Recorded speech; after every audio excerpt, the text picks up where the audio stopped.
Today we're going to talk about supply, which will be Chapter 5, Section 1. And the essential question here is, how does the law of supply differ from the law of demand?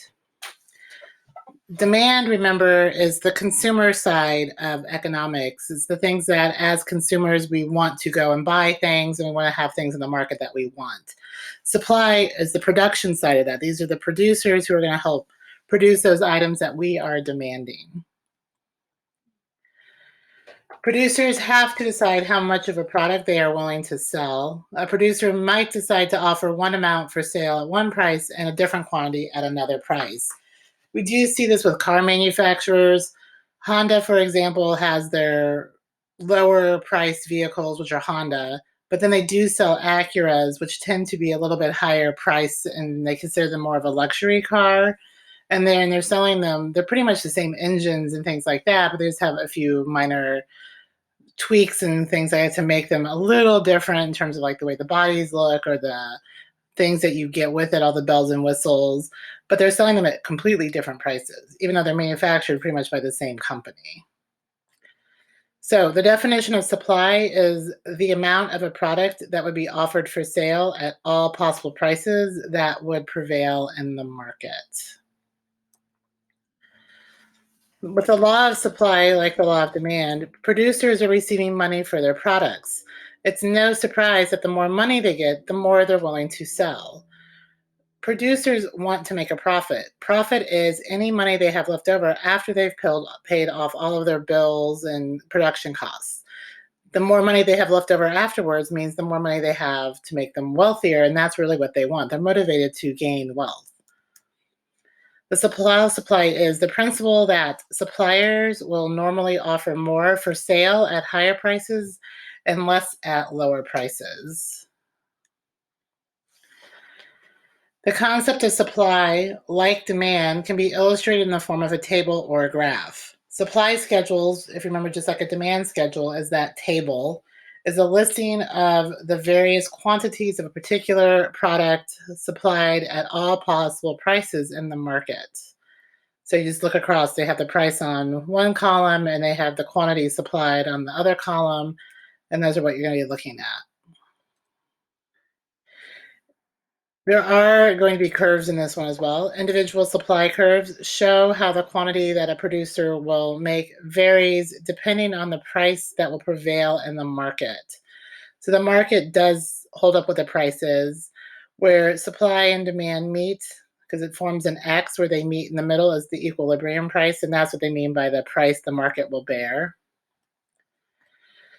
Market supply curves show the quantities and prices that all producers will offer in the market for any given product or service.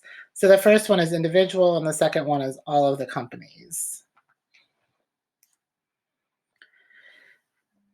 It may sound familiar. Economists analyze supply by listing quantities and prices on the schedule, and then they take that information and they plot it into a graph.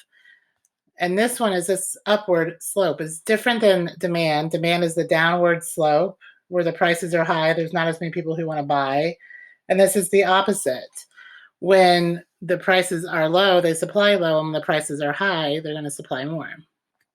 So this is where it's going to graph it. When the price is $1, there's about 11 people who want it. And as the price goes up to $5, they're going to supply 60 units of whatever it is. Change in quantity supplied, this is just like change in quantity demanded, is based on price. So a change in quantity supplied is the change in the amount offered for sale in response to a change in price. Producers have the freedom, if prices fall too low, to slow or stop production, or they can just leave the market entirely, which means just quit. If prices rise, the producers can step up production levels. And we're going to use this to show an example. So when it's based on price, you're going to see my graph, and I'm going to label it P and Q. And I'm going to actually use the example of oil production, because right now we actually are having historic lows for oil. It is below $1 a barrel, or it did hit below $1 a barrel just like last week. It's really low, by the way. And so at that price, they're pretty much going to stop production of oil because it's not profitable for them to be way down here. Okay. Now, if they scale back production and we start getting out of the quarantine, we're going to see more and more people driving, and there's going to be a higher demand for cars demanding gas and things like that. Oil might go up to $40 a barrel.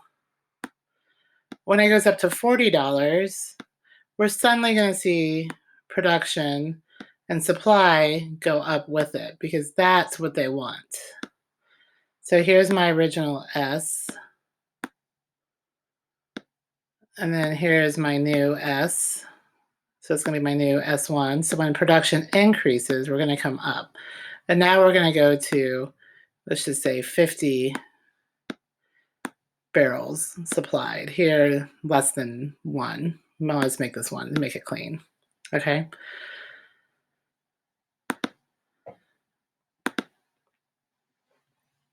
So that's where they're going to stop production because it's not profitable right now for oil companies and things like that to produce it. Now, when we have a change in supply, this is where producers are going to offer different amounts of products for sale at all the possible prices in the market. This is what's going to shift the line left or right. Factors that cause change in supply include the following: cost of inputs, productivity levels, technology, the number of sellers, taxes and subsidies, expectations, and government regulation. And we're going to talk about each one of those. So this is just showing you that it's a change in quantity supplies is caused by that price. So we're seeing the line move along it. But when we have something like new competition, it causes a change in supply as a whole. So it either increases or decreases. And if we go back to this is when they're talking about those determinants of supply. Here's the original supply line. And then if something comes along later that causes an increase or a decrease, like we said, it's going to see a shift. So it either will come down here and become S1, which is going to be an increase in supply, or let's just say S2. So, which if the price goes up, they're still going to supply, so it's going to be decrease.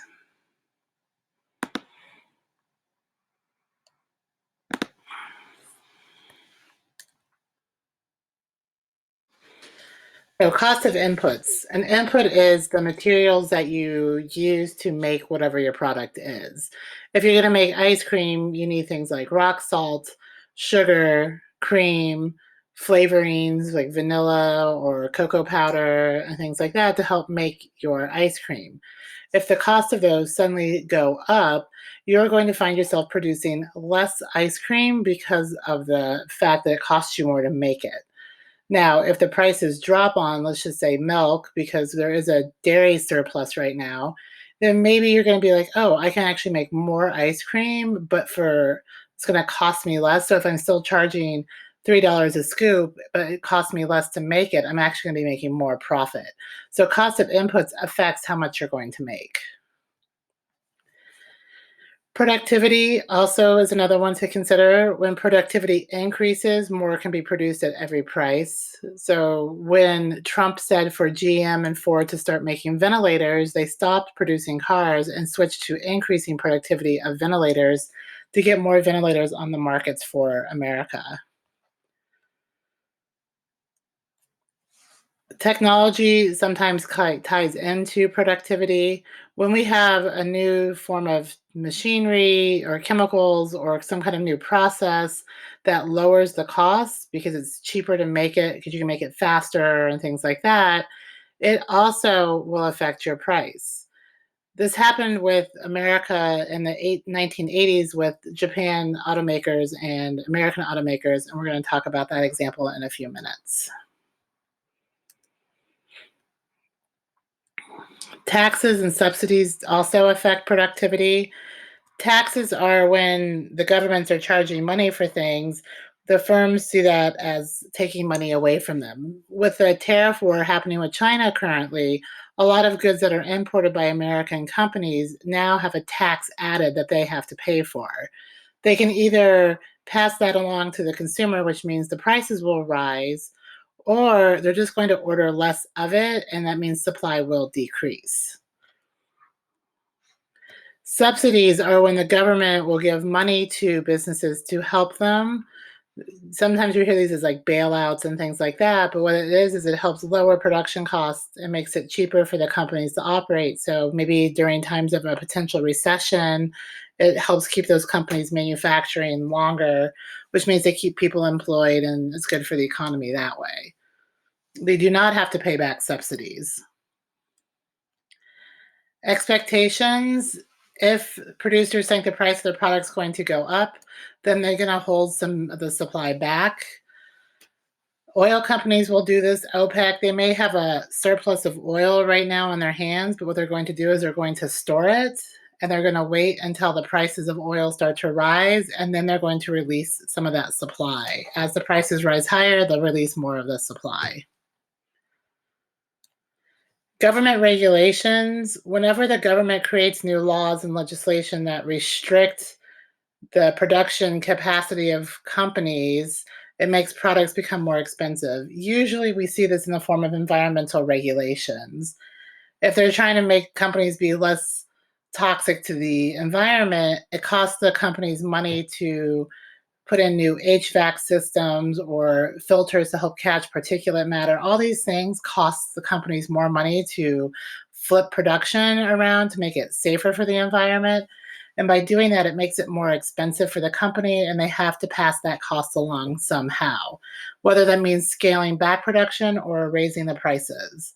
Sometimes government regulations can be so strict it causes businesses just to fold because they figure it's cheaper to go out of business than to try to produce their goods under those conditions. They can't afford it.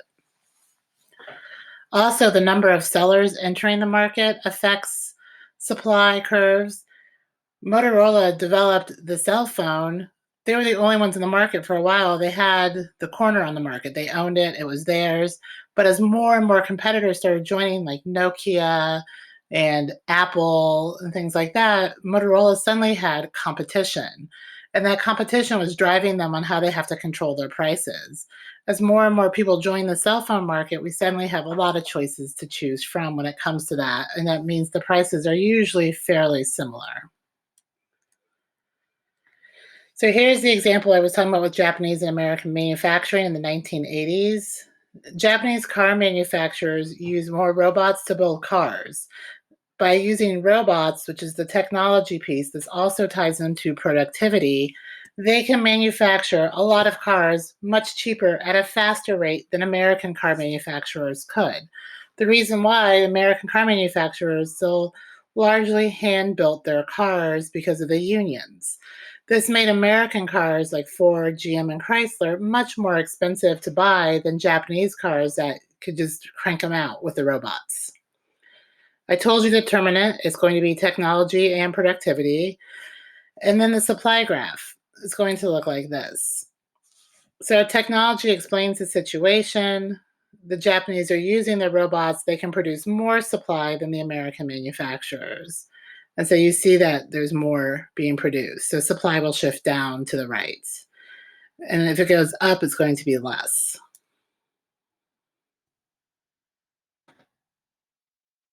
There's also elasticity and supply. It's related to how quickly a producer can act when a change in price occurs. If adjusting production can be done quickly, the supply is elastic. If production is complex and requires much advanced planning, the supply is inelastic. And I'm going to go back to the car manufacturing and ventilators. Ford and GM actually could stop pretty quickly. Therefore, that means that their supply is elastic. In World War II, we saw this when a lot of the companies that manufactured consumer goods suddenly stopped and switched over to wartime production. It was demonstration of elasticity. If production is very complex and requires a lot of advanced planning on how to do it, like maybe they don't have all the machinery to do the things that are required and stuff like that, that makes the supply inelastic. And only production considerations are used to determine elasticity for supply. And that's where we're going to stop.